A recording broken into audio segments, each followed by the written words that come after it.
Donc, on va aborder ce soir la construction d'une séquence en prenant des exemples en histoire-géographie.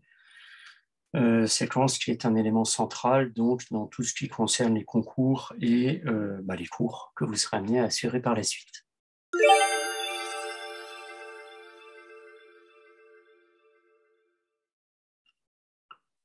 Donc, depuis maintenant la réforme qui a commencé avec la session 2022, la séquence est au cœur en fait, de l'ensemble des concours, que ce soit les concours internes ou les concours externes.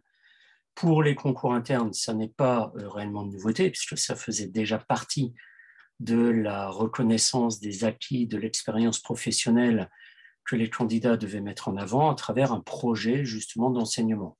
Et dans ce projet d'enseignement, la séquence forcément occupe une place centrale. La nouveauté, elle est surtout pour les concours externes, où là, on attend des candidats qu'ils mettent en avant des compétences montrant qu'ils sont capables de construire une séquence d'enseignement. Alors, le terme de séquence d'enseignement pour les concours externes est peut-être un petit peu excessif, en ce sens où, si on lit les rapports de jury donc, de la session 2022, on se rend compte qu'il ne s'agit pas de développer la totalité de la séquence, mais uniquement la partie de la séquence pour laquelle les documents peuvent être utilisés. Cela étant, ça ne change pas grand-chose parce que ces fameux documents donc, de l'épreuve disciplinaire appliquée que vous avez sont censés être intégrés dans un projet de séquence. Et si à l'écrit, vous pouvez éventuellement le voyer pour contourner la présentation d'une éventuelle séquence, à l'oral, vous ne pouvez pas y échapper parce que si vous n'en parlez pas, eh bien, le jury, tout simplement, vous rattrapera au vol. Autre élément concernant la séquence peut être définie comme étant une unité de sens, tout simplement parce qu'elle a un début et une fin. Ce qu'on appelle une séquence, en fait, comporte un certain nombre de séances qui s'articulent toutes de la même manière. Une séquence est toujours construite de la même façon. Une première séance que j'ai appelée ici la séance 0 pose donc ce qu'on pourrait appeler une séance introductive qui permet d'entrer dans la séquence.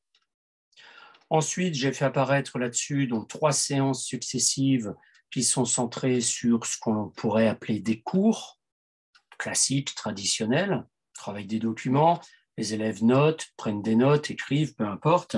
Bref, c'est l'image classique que l'on a du cours. Une 4e séance ici, numérotée, séance numéro 4, propose un bilan, ce que j'appelle un bilan synthèse, qui est un petit peu la fermeture de la parenthèse ouverte par la séance 0, qui est une séance introductive. Dans la séance numéro 4, la séance bilan, on répond tout simplement à la problématique de la séquence et on en profite avec les élèves pour faire le point sur les connaissances, sur les compétences qu'ils sont censés avoir travaillé et donc maîtrisé en vue de, et c'est la dernière étape, de présenter une évaluation. Donc, ce schéma-là est un schéma qui est récurrent. Il dure à peu près 15 jours, ce qui fait que selon les niveaux des classes dans lesquelles vous êtes amené à intervenir, 15 jours, ça va être entre, grosso modo, 3 heures par semaine, donc ça fait à peu près 6 heures pour des classes de collège. Par contre, pour des classes de lycée, ça va faire beaucoup plus parce que ça va faire 10, 12 heures, 14 heures maximum. Ça dépend comment en fait, vous avez organisé votre progression, mais je ne l'aborderai pas ce soir, ce n'est pas le but du sujet. Donc, construire une séquence, c'est simplement articuler un certain nombre de séances les unes par rapport aux autres en fonction justement de ce schéma, de ce modèle qui est réplicable pour l'ensemble des enseignements que vous serez amené à assurer par la suite. Donc, on va aborder ce soir la construction d'une séquence, à travers 3 moments différents. Premier moment, c'est tout simplement le fait de rassembler les référentiels.